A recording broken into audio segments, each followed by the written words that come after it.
Welcome to Setting Course, an ABS podcast, where we're charting the future of the marine and offshore industries.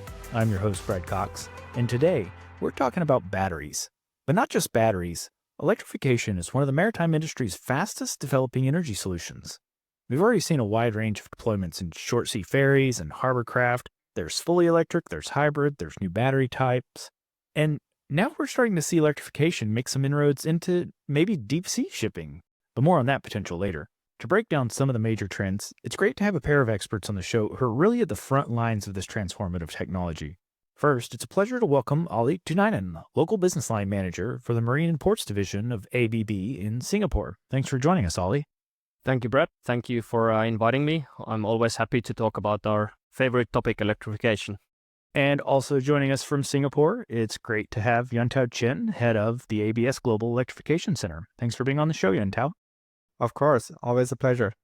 So I mentioned fully electric vessels earlier, and I think a lot of people may default to that vision when talking about electrification. But the technology and its potential applications are really much broader than that. Olli, starting with you, how do you and ABB really define electrification, and what else falls under that umbrella?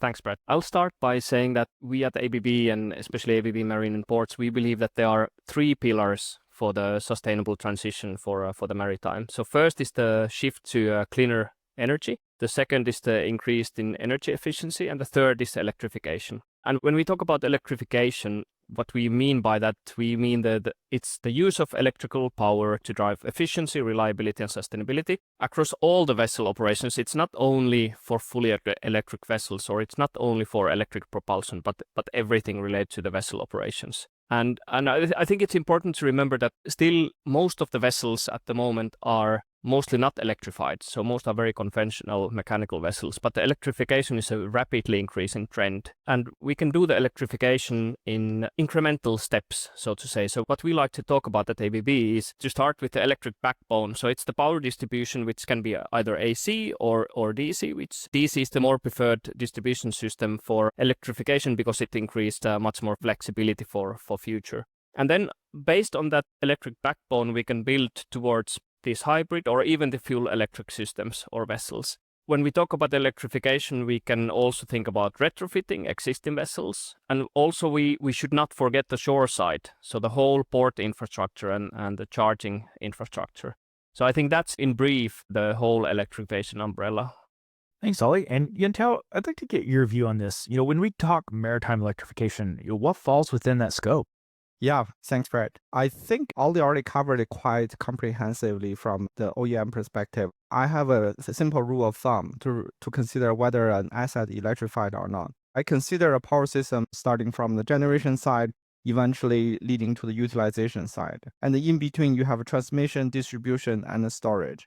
If in a system, a higher percentage of the power that's coming from the generator to the consumer is transmitted via electrical power, then I consider that a more electrified system. That is a basic rule that I've been using to judge whether a system is electrified or not. In that case, you can see battery is just one part of this. It's only regarding how you store the energy in the system. As long as the power itself is passed through the electrical system, there will be many challenges and advantages come with it, like flexibility, like high efficiency, what Olli mentioned. Right, and that kind of gets back to what I said in the intro is, we're talking batteries, but it's really not just batteries. Sticking with you, YunTao, what's been the driving force behind the development of these technologies for shipping? I know there's the regulatory aspect, but how does electrification change the game? Yeah, I think electrification is kind of special, right? Nowadays, people normally talk about electrification under the umbrella of sustainability. But if you take a deeper look at electrification, we have been doing this for 2 centuries, ever since the second industrial revolution. So why have we been doing that? I think under the right operating conditions, electrification actually brings you higher flexibility and higher efficiency. That means lower fuel costs. No matter what kind of fuel you're using, lower fuel consumption always means lower financial burden. So there's always a constant economic driver behind the electrification push, which I think makes it unique in a lot of the sustainability drives today that we're talking about. On top of that, if you have an electrified vessel, you have a lower emissions, cleaner working environment, quieter working environment, which is always a bonus for the people on the front line. So I think that's what has been driving the push towards electrification. Thanks, YunTao. And Olli, what about from ABB's view? What does electrification achieve for the industry? Yeah, I will start by seconding YunTao's comment about the fuel consumption. So I think the first very important fact is that the fuel consumption is lower in many cases, which means lower operating costs over the vessel lifetime. So the flexibility that the electrification provides, especially when we build on the DC distribution such as ABB's onboard DC grid, it allows the power plant of the vessel run at an optimal load point, for example, which means lower fuel consumption on board. And then when we add the batteries to the system, then of course we have a much more advanced availability for peak shaving, absorbing load fluctuations, and also the further efficiency improvement on the vessel. So that translates to real fuel savings on board. And of course, then another topic is the efficiency gains, which is not only through the hardware on board, but also the control software on board. So when we have a smart power management, power and energy management system on board, that helps to optimize the efficiency of the vessel, which of course, again, leads to further fuel savings. One more example that I would like to point out for how to optimize fuel consumption and efficiency is the closed bus protection concept that we have introduced for DP operations, so dynamic positioning operations. So closed bus setup is nothing new in electric vessels as such, but I think in the DP vessels it has been very rarely adopted until now because maybe there has been fear for losing redundancy or the protection concept is not enough. But currently, the protection systems have advanced so much that the closed bus can be achieved in DP operations, which means that less generators can be connected across the redundancy zones. That's a big step in improving the efficiency and reducing the fuel consumption on board. So, Olli, I'd like to pivot a little bit and talk about the big hurdles for the technology. I think the world saw some of this evolution with the automotive industry and electric vehicles, in the last decade. So what are the limiting factors for maritime electrification, and how does the industry get past those? The punchline probably is that one size does not fit all. So there are vessel segments where electrification, as YunTao mentioned earlier, the electrification has made sense since a long time already.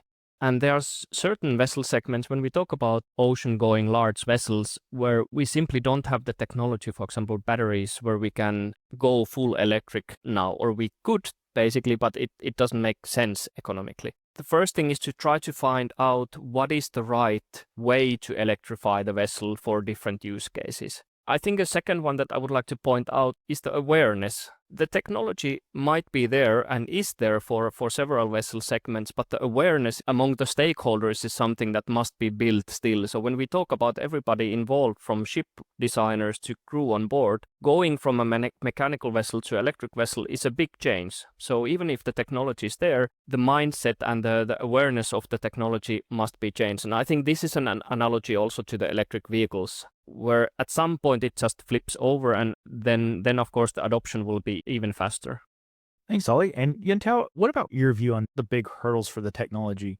Yeah, I actually want to echo what Olli just mentioned regarding on the hurdle side of electrification. So I fully agree with Olli's to the major points. I think I just want to put in some of my observation, especially from a Singapore perspective. When we're talking about maritime electrification, one important thing is that maritime electrification cannot be a standalone thing. It cannot just be advanced within the maritime industry. When we're talking about electrification, we need to have a very stable supply of the energy, which in a lot of cases wouldn't be generated by the maritime assets. It's coming from land. We require the charging infrastructure, which Olli mentioned. So all of that needs to come from a holistic national strategy, especially for smaller island nation like Singapore. That's one thing that poses a challenge that probably was bigger than the other specific challenges that we face in the maritime industry, because we have to move it one level higher to the whole society level to think about how can we synergize with other sectors to together drive a higher efficiency. I think another thing that Olli mentioned, I would fully agree with, was when you have a new kind of asset, the adoption of those new assets, it's not just the mentality, it's also people need to learn how to use those things. When you have an electric vehicle, you can drive it in a different way as a conventional powered vehicle just because the technology allows you to do that. I mean, have higher efficiency, you wouldn't worry that much about this low revolution or a high torque region. That vehicle enables you to operate more efficiently. Same thing applies to electric vessels. Electric vessels have their own drawbacks, but also have unique advantages. How can the owners understand and fully utilize those advantages offered by the asset? I think that's also another thing that will significantly advance the electrification. And then last, I think it's more of an OEM topic. Also, Olli touched this point. Electrification isn't for all the assets at this moment. Sometimes we think, why? I think one thing that we all have to recognize is that at very high power range and then very consistent low levels, electrification or electrified system is not yet at the same efficiency level as a mechanical drives. So if you have a constant high load, you still have the efficiency deficiency compared to mechanical drives. It's not that we have to solve it, but we have to recognize that some of the points that's making electrification not suitable for those applications. YunTao, some of the technologies we've talked about on the show often develop faster than the regulations. Are there regulations specific to electrification, and how does safety factor into its growing use? That's a very big thing. And of course, that's the heart of our organization, American Bureau of Shipping. So we're all about maritime safety. Previously, I mentioned we have been working with electrification for, 2 centuries. So most of the safety issues related to electrification has been solved by our ancestors. But there are new things. Today, we talk about the transition from alternate current to direct current, AC to DC. High power DC application bringing itself a lot of benefit on efficiency, but also poses a lot of challenges on protection mechanism. Like Olli mentioned, ABB has been working very hard on this, enabling those technologies. And of course, on our ABS side, we have to make sure our rules and standards goes ahead of the industry. When those technologies are ready to be implemented, there are relevant standard rules already developed. The other very hot topic is the safety of batteries. People all hear about battery incidents. Even though I'd like to point out, at least from statistics, electric vehicles is not more prone to fire compared to conventional vehicles. But still, we understand there's a considerable amount of concern over safety of batteries. So how can the community, the users, the owners judge what's the best way of implementing new chemistries with different use profiles? On all those fronts, ABS has been or is developing rules and standards. I'm actually pretty confident that we are addressing those concerns. Thanks, YunTao. And Olli, did you have any commentary to add on to the safety aspects of it? Yeah, I think it's a very valid point that there are concerns and there are maybe new concerns about, for example, battery safety. But as just said by YunTao, there are different safety aspects for different systems. So it's not like the conventional vessels have been inherently safe from all the aspects. There are new things when we electrify vessels and different protection systems, but also from the ABB perspective, we have been doing the electrification also in different industries, of course, not only maritime, but for decades. And as with any power system, you have to know how to put the protection and safety measures in place to ensure the safe operation. And our approach, of course, is then to closely collaborate with classification societies, for example, as such as ABS and flag states and different regulators, so that we are sure that we are following the requirements and we are validating the safety margins and we are defining the best practices together. So I believe this is a journey that we are all on together. I want to add to his point just now. A lot of those new technologies is new for the entire industry, for the entire society. So from the class perspective, when we devise the rules and standards, we need to be conscious of that. What I mean is that we need to also see that our point of developing rules and standards is to enable the application of those technologies. For us, we have a concept of cost of compliance. We need to achieve a right balance of always sticking to the fundamentals on safety, but also make sure in the meantime that our rules and standards leave enough space for the technology to be developed, to be matured, and eventually see a wide application. Striking that right balance for the new technology especially is actually a very critical factor, which is a very challenging aspect. ABS is, of course, always working together with partners like ABB to address those things. Well, and I think that goes back to one of our older episodes where we talked about the goal-based standards, right? Kind of unleashing innovation and looking at the intent, rather than the prescriptive rules. So I think we've kind of touched on this a little bit over the course of this discussion. Olli, what are the big trends in electrification right now? I know you mentioned DC is a big one for ABB right now, but whether we're talking charging infrastructure, retrofitting, maybe the big picture for the industry, what are those big puzzle pieces that are falling into place today? Thanks, Brad. That's a very good and very, very wide question. Of course, I'll try to keep it somewhat short. And I'll start briefly with the DC distribution. So this is the first building block for hybrid applications. And I think hybrid applications as such is the fastest growing trend at the moment. So the DC distribution, like ABB's onboard DC grid, that's the core of that technology. So the hybrid applications such as mainly battery systems, of course, that's the most significant trend at the moment. As I mentioned earlier, more and more vessel types are becoming economically feasible to run as a hybrid application. So ABB has been working on projects with the DC grid distribution since more than 10 years already. And we have close to 100 vessels either in delivery or in operation already. And they are various, not only small vessels, but they are like all electric tugs, like we have in San Diego, operating in San Diego. They are electric ferries in Scandinavia, Norway, and in Denmark. But there are also offshore vessels in Asia, large offshore vessels. So there are various vessel types where the DC distribution and hybrid battery storage in some form makes a lot of sense already. So that's the first. The second, the retrofitting side, this is definitely something that is growing rapidly also. It's either retrofitting the vessels with, for example, energy storage, that is one side of retrofitting, or retrofitting the vessel to enable shore power when coming into port. And this is something that we have been doing also at ABB's for more than 200 vessels. So this, of course, then enables the vessels when they come to port to shut down the engines and just connect to shore power. So this is a side of retrofits which is relatively low investment and quite good value. Then the third part about the infrastructure development, of course, the ports are also evolving. It's not only the vessels. So the important aspect is to remember that the vessel and the port electrification must somehow grow together. When you invest on the vessel side and you have hybrid systems or even full electric systems, then there must be investments also on the port sides to be able to charge these vessels. So we can talk maybe a little bit later about megawatt charging and the grid stability and the grid availability. So this is something that is definitely a growing trend. Maybe last but not least, I would quickly like to mention automation and autonomous systems. I think there was an episode already with one of our expert colleagues about the autonomous system. So I will definitely not go into the details and I wouldn't have the capacity to do that. But I think we can see already the benefits of the machines working side by side with the humans to make better decisions and also leading directly to fuel savings, increased safety, increased comfort, a lot of things. So the automation on autonomous systems, that's definitely a growing trend. Maybe a little bit longer term, but it is coming. Right. And, the point about the charging, it's the same thing we talk about with fuels is chicken and egg. You got to have infrastructure to make the fuels work. So YunTao, what about your perspective? What are those big trends that are really shaping things right now?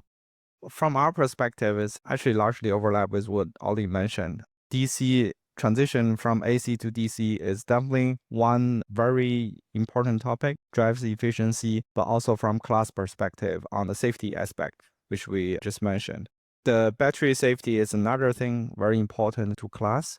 It's not just about installed batteries, which are part of the marine asset, but it's also about a system of cargoes that contain batteries. Could be an EV, electric vehicle, and it could just be bulk batteries, either first-hand or second-hand batteries. That's a very important thing from class perspective. The port facility and charging definitely is central to everyone. But I think the last one I would like to mention is the growing interest on setting up an offshore microgrid. Those are high voltage, large-scale systems. Think about offshore wind farms, the associated floating substations, and then also the utilization of those high voltage power, sometimes even directly in offshore. For example, you can supply your traditional assets such as an FPSO or FLNG with the power from the offshore. From class perspective, how to provide the right kind of certification standardization for that. That's also a challenge for us. Those 4 aspects are what we consider as hot topics. Thanks, YunTao. So, let's talk longer term. What does the future hold for electrification? We mentioned the deep sea shipping earlier, and, obviously I know there are constraints to that possibility right now, but could we see that sort of large scale, large commercial ships being fully electric in the future? And if not, where are things going in the next 20, 30 years? YunTao, you want to start with that one? Oh yeah, sure. If you ask me, of course I would say electrification has a very bright future. And then I'm going to provide a reason why. Because to me, electrification isn't really competing with anyone. It's really an enabling factor. If you look into 10, 20, 30 years down the road, could be alternative cleaner fuels and could be other type of power sources such as nuclear. But if you consider all those possibilities, you always see that electrification is going to play a very critical enabling role. If you have new source of energy, most of the time, a large proportion of those new energy sources is going to be connected with the maritime asset in the forms of electrical power. So you would always need to advance your technology in those aspects.